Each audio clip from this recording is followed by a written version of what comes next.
राधे राधे दोस्तों, आज गुरु पूर्णिमा के दिन हम आपके लिए लेके आए हैं एक गुरु और शिष्य की कहानी। तो आइए शुरू करते हैं। एक बार की बात है, एक राजा के यहाँ एक सेनापति था जो बहुत बूढ़ा हो चुका था। सेनापति ने राजा से कहा कि अब मेरी उम्र बहुत हो चुकी है, मैं किसी और को अपने तजुर्बे से तलवारबाजी सिखाना चाहता हूँ।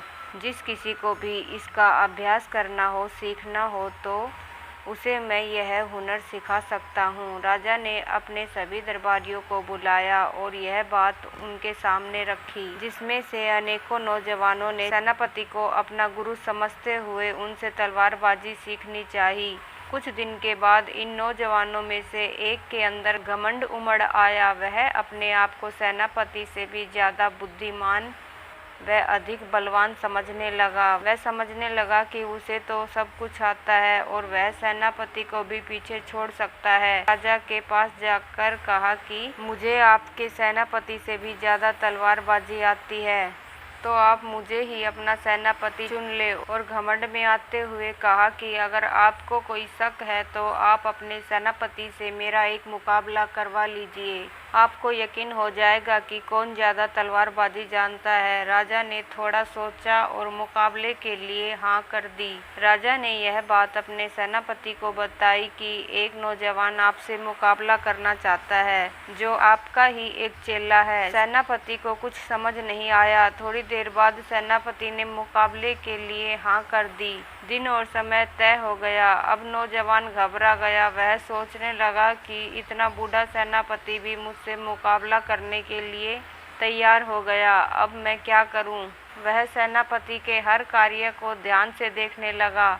उसको लगा कि गुरु ने कोई जरूरी जानकारी मुझे नहीं बताई है। अगले दिन गुरु लोहार के पास गया और बोला कि एक 15 फुट लंबी म्यान बनाए। वह नौजवान भी इस बात को देख रहा था। उसने सोचा कि सेनापति लंबी तलवार के सहारे मुझसे जीतना चाहता है। फिर वह भी लोहार के पास गया और बोला कि एक 16 फुट लंबी तलवार और म्यान बनाए। वह सोचने लगा कि अब तो मेरी जीत पक्की हो चुकी है, मुकाबले का दिन आ गया। मुकाबले के शुरुआत में ही गुरु ने अपनी तलवार निकालकर उसके गले पर रख दी और चेला लंबी तलवार होने के कारण तलवार को म्यान से निकाल ही नहीं पाया और हार गया। तब उसे पता चला कि गुरु ने तो केवल म्यान ही लंबी बनाई थी, लेकिन उसमें तलवार तो सामान्य ही है। चेले को अपनी गलती का एहसास हो चुका था कि उसने बहुत बड़ी भूल कर दी। उसने अपने आप को अपने गुरु से भी ज़्यादा महान मान लिया। वह गुरु से माफ़ी मांगने लगा और गुरु तो आखिर गुरु ही होता है, उसे माफ़ कर दिया।